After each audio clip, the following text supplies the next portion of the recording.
உங்களுக்கு தோசை ஊற்றும் போது இப்படி ரவுண்ட் ஷேப்பில் வரலைங்களா, இப்படி பிச்சிட்டு போகுதா, வரல பிச்சிட்டு போகுது அப்படின்னா கவலைப்படாதீங்க. இப்போ நான் ஒரு டிப்ஸு சொல்ல போகிறேன். அந்த டிப்ஸை ஃபாலோ பண்ணுங்கள். தோசை பாருங்கள், தோசை மாதிரியாக வந்திருக்கு.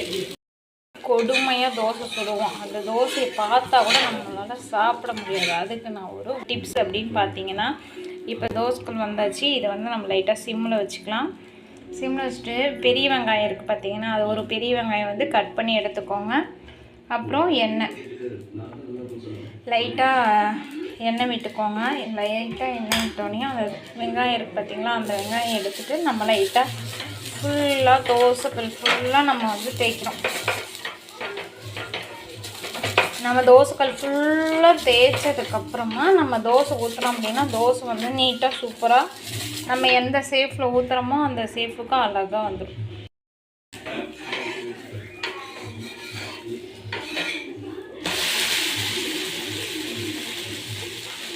இந்த மாதிரி எத்தனை பேர் சிரமப்பட்டிருக்கீங்க அப்படிங்கிறது எனக்கு கமெண்ட் பாக்ஸில் கமெண்ட் பண்ணுங்கள். இந்த மாதிரி சிரமப்பட்டிங்கன்னா இனிமேல் இந்த டிப்ஸை யூஸ் பண்ணி பாருங்கள். நல்லாயிருக்கும். யாருக்கெல்லாம் தெரியும், யாருக்கெல்லாம் தெரியாதுங்கிறது எனக்கு கமெண்ட் பாக்ஸில் கமெண்ட் பண்ணுங்கள். பிடிச்சிருந்துச்சு அப்படின்னா ஒரு லைக் பண்ணுங்கள், சப்ஸ்கிரைப் பண்ணுங்கள். Thank you friends.